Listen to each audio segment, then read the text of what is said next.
Okay, now back to our guest host, John Sebastian from Sebastian Construction, and we're talking today about our main topic is getting in the ground. Getting in the ground, we'll talk about soil conditions and footings and foundations and start going up from there. I guess where I was at earlier was they had no way detecting it with Ramsey at the time. I guess it was the township that we were in, and there was no metal and it was all clay pipe, and it was just one of those things that happened.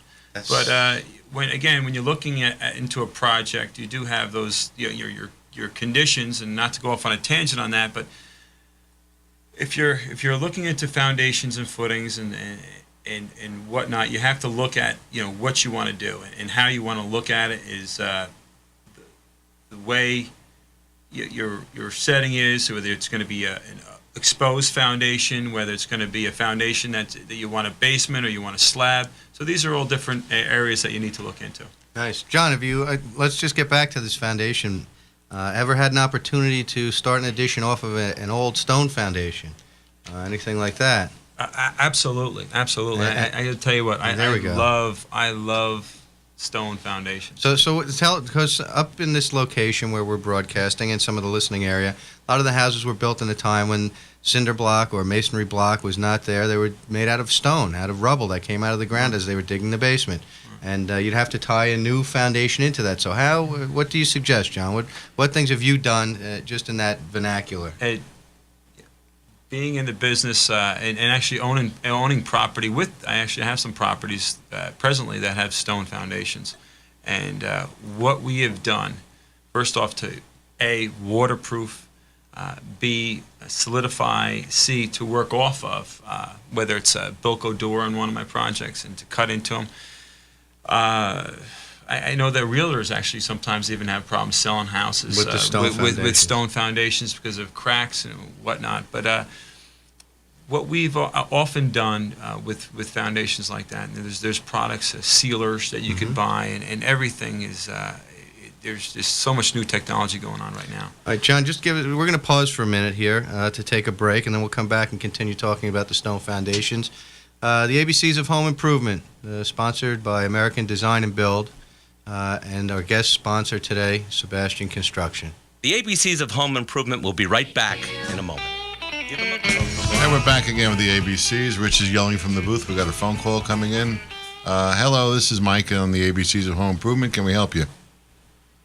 Hello, this is Jana Courier. I'm a local realtor in Orange County, and I have a question about stone foundations. Oh, there you go, John. Go ahead. Oh, bingo. Hi, how are you, Jana? Hi, I'm good. How are you? Okay, and what company are you with? I'm with Coldwell Banker Courier and Leisure Realtors here in Orange County. Okay, great. Glad to have you aboard. Question is, I have occasion to work with clients who are purchasing older homes with stone foundations, being in this area, especially the Warwick area. We often observe cracks in the foundations, which really raises a red flag to the buyer, and my first-time home buyers are the most jittery. What can be done to correct the problem and ease their concerns? Can they be corrected, these cracks in the older foundations? That's great. It's a perfect phone call because we were just talking about that before you called. I heard that. Oh, great. I'm listening. That's right. Okay, good. Well, first off and foremost, there's no reason for a red flag. So you need to put your client at ease. There's different areas that you could look at to remedy these problems. If you could attack, as we call it, attack it from the outside, that's great. That's what we like to do first. What we like to do is dig down to the outside, the exterior of the foundation, and try to remedy the problem from that point. John, now with the stone foundation, when you're digging down, this is not for the person that's inexperienced, a machine operator, because a lot of it doesn't have to be hand dug.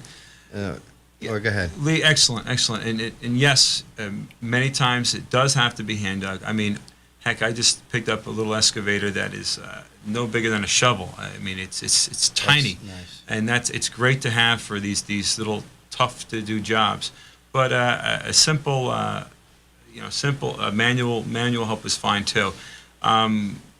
If you don't have that option to attack it from the outside, we do plenty of interior remediations. And what I mean by that, your first name again is Jana. Jan, is to assess the problem, clean, and one of the most important things we do is we try to clean at Sebastian Construction is we try to look at the cracks, clean them. And I mean by clean them is we wire brush, air, chisel out, actually make the crack even actually bigger and sometimes than it is. To a clean, fresh surface, right, of the material. Yes. Right? And at that The point, hearing reasons. Yeah.